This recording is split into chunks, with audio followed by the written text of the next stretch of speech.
Imagine you're 7. You're chasing a goat through the fields outside your village. Come on. You hear your mother calling, dinner's almost ready. And then you see them, strangers on horseback, dressed in silk and steel. You think maybe they're here for taxes. They're not. They're here for you. Within minutes, your name is read from a scroll. Your parents cry. Your neighbors beg. But the men don't flinch. Your village owes the Sultan a child. And this year, that child is you. This wasn't a raid. It was policy. It happened every few years across hundreds of towns. The Ottoman Empire called it Devshirme, a levy, a tax. Not paid in coin, but in boys, Christian boys. From the mountains of Albania to the rivers of Serbia, they came with lists. Not guesses, records. How many boys lived here? When the last collection was made? What age you should be? They tracked villages like spreadsheets of flesh. And once your name was written down, you belonged to them. You were no longer your parents' son. You were the Sultan's property. You were taken to Istanbul, given a new name, a new faith. Your language? Forbidden. Your family? Erased. They trained you, not with kindness, but with precision. You would become a soldier, a servant, or worse. This wasn't chaos, it was bureaucracy.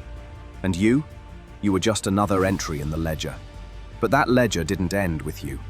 Across the empire, the machine kept running. More scrolls, more quotas, more names. They walked through villages with lists in hand, selecting the strongest, the healthiest, the most beautiful. Parents who resisted were punished. Children who cried were silenced. These boys were not sold.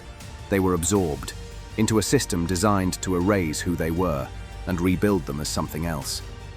They were given new names, forbidden to speak their mother tongue, taught to forget family, religion, history. Punishment was swift, kindness conditional. From the outside, it looked like education. From within, it was reconstruction, not of mind, but of identity. Each child was not merely taken, he was reformatted. And as the years passed, the system became more refined, more exact, more efficient. What began with the abduction of a single child would become one of the most sophisticated forms of psychological control in early modern history.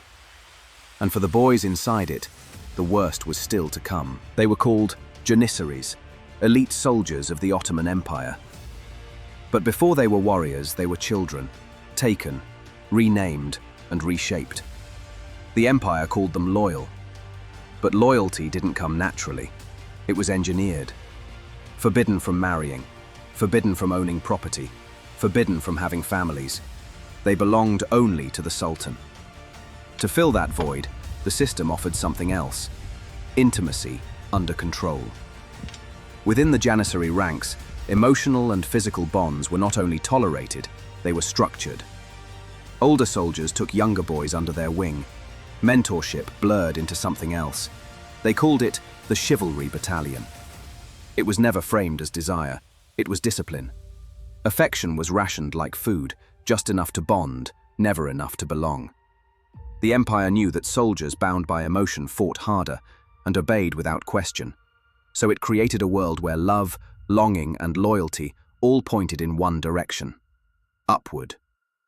For many boys, this was their first and only understanding of connection. A strange blend of protection and control, of tenderness given, and always conditional. There was no escape because there was no outside. The Janissary barracks were their world.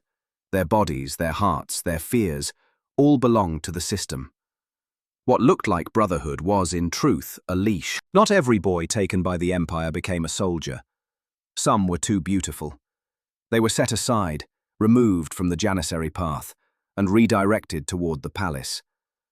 There, in the empire's most secretive corridors, a different kind of service awaited. But first came the knife. The most physically desirable boys were often castrated, a brutal procedure carried out far from Istanbul, mostly in Egypt or Ethiopia. The empire preferred not to see what made its court so orderly. Fewer than 1 in 10 survived. Those who did were returned not as children, but as eunuchs. Stripped of their past, stripped of their future, and now stripped of identity. They became palace servants, administrators, guardians of the sultan's wives. They were expected to be loyal, silent, and clean, physically, morally, politically. Two castes emerged. White eunuchs, often European in origin, served as scribes, tutors, bureaucrats.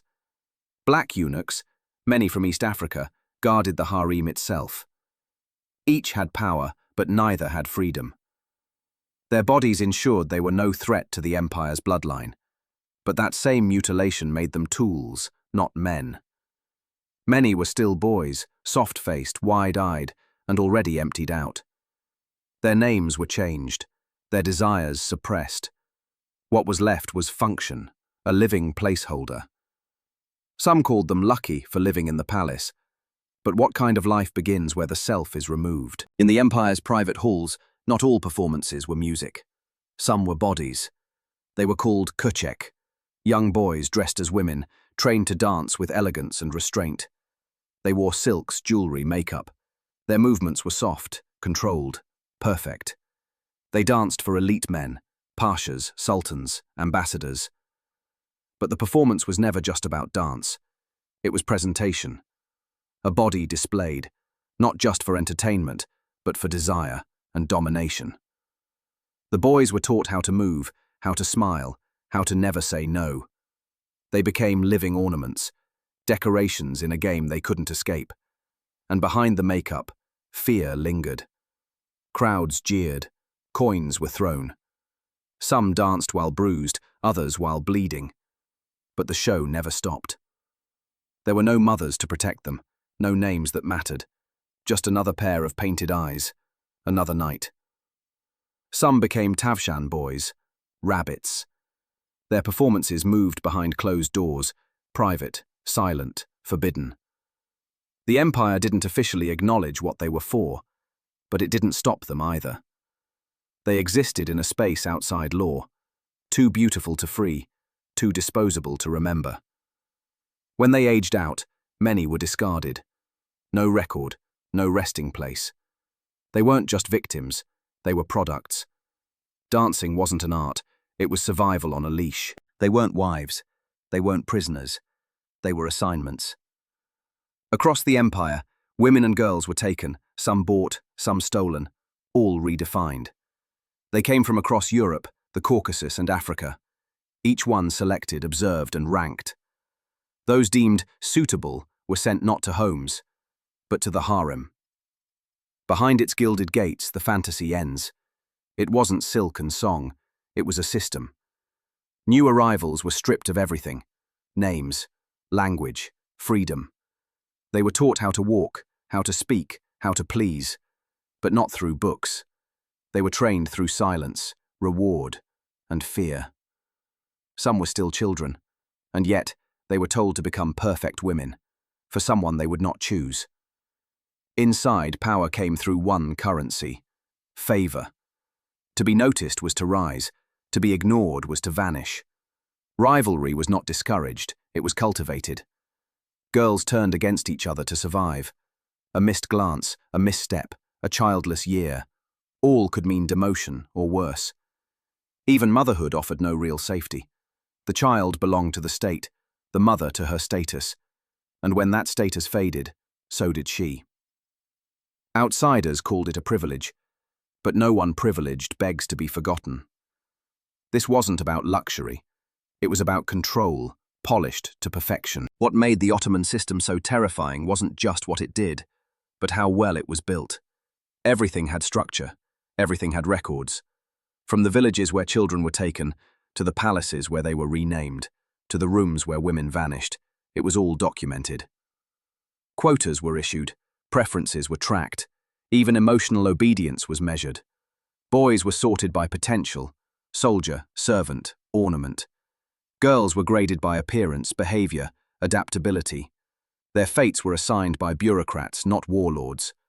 There were no whips in this part of the empire, just ledgers and silence.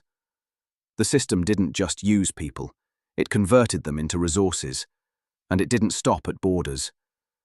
European merchants profited, regional governors competed, foreign ambassadors looked away. It was not the madness of one sultan. It was an empire-wide economy of control, sexual, emotional, generational. Even centuries later, the effects ripple. Historians now speak of transgenerational trauma, a wound passed down not through scars, but through memory, silence, and names never spoken again. These weren't isolated crimes, they were infrastructure, and that's what made them last. The question isn't how this system endured, it's why so few still speak of it. Because when brutality is well-dressed, well-documented, and well-forgotten, it doesn't feel like violence. It feels like history.